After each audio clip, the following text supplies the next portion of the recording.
What's going on, ladies and gentlemen? We are back once again, and we're going to be talking about another DC show of the future of possibilities that can take. And I'm going to give you guys my thoughts on it, and we're going to be talking about Batwoman. Yes, Batwoman, the hit CW show that has a lot of mixed reviews on. There's been a lot of hate, there's been a lot of good towards it. And I'm going to say this, you guys should already know this. Batwoman, honestly, has now probably become my new favorite CW show.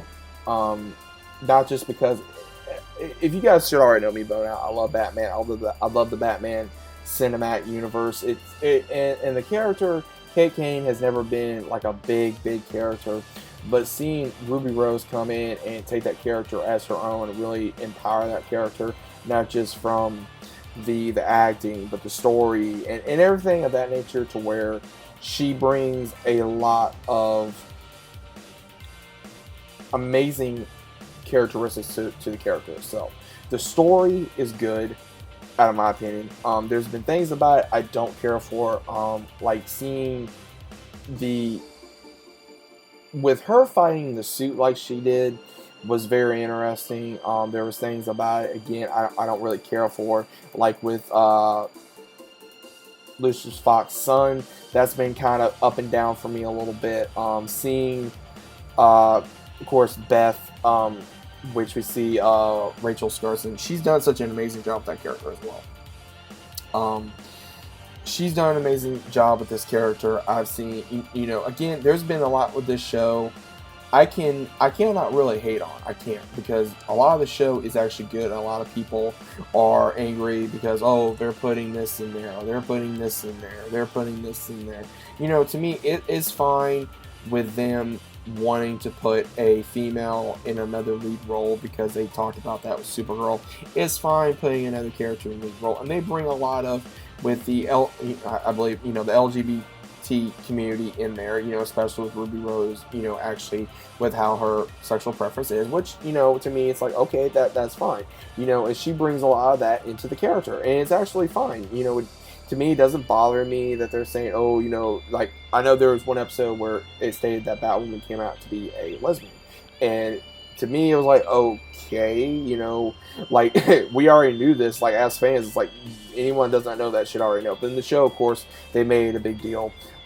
They bring that up, but they don't always bring that up. And I like that. They always don't bring that up. Oh, well, because, of course, her relationship with Sophie is always back and forth, especially with the flashbacks, with her getting kicked out of the military academy, and then also her talking about, there was one scene, I believe, that she was trying to have either dinner or lunch with Sophie, and either the owner or somebody, a supervisor or something, saw them holding hands, and she basically called him out. Oh, are you uncomfortable with having someone that is gay in your restaurant, or something like that? And they brought that up again. So when they bring things up like that, it's one of those where they bring it up when it's actually necessary. They don't bring it up when it's always trying to, shove that kind of stuff down your throat, or women empowerment or anything like that. And they don't. And that's what I think makes the show really good, very interesting. Again, the story with one going, try to figure out why she couldn't save her sister, and then the other of becoming, the devil incarnate, sort of. She was tortured, she was astray, she was put through so much difficult situations where she went insane, unfortunately. And Kate was even trying to make sure that was her sister ever alive, and then finds out that her cousin's Batman, tries to take his place in a way to defend Gotham in his absence. So there's been a lot within the show that they have stated, and then there's stuff in there that they have not done. Now, again, I'm not a big fan of like the Luke Fox. He always reminds me of a like the brainy guy we always get in every single superhero show. We always get that one guy that or person that can always make it. You got to have somebody. Like, I know they got that Supergirl, they got that Arrow, Flash, you name it. So they always have that guy. They got the hero, they got the villain. And now, honestly, with different villains, it's been minor, it's been working. Seeing Kate as Batwoman, becoming Batwoman with the iconic look, looks absolutely badass. Seeing Alice become, and seeing her do two different characters as actually Beth, and then the Alice persona is very interesting to watch, out of my own personal opinion. And again, these guys such do a great job at these characters. And of course, we see with Kate and Beth's father, we see also with Mary, and then we see so many different things with you know, different situations, especially how a child may not like their step parents or their stepsister, stepmom, stepdad, whatever. They bring a lot of that into something. So there are certain things they do bring into the episode, but they always don't bring it up every single time you turn on. And that, I think, is really good, that they don't always bring that up, you know, especially, you know, with the character Mary, how she is actually a very smart, independent person, and she runs her own, you know, clinic under the underground, because her stepdad and her mom don't know exactly what she does, and her mom actually knew, but she never told her until she died.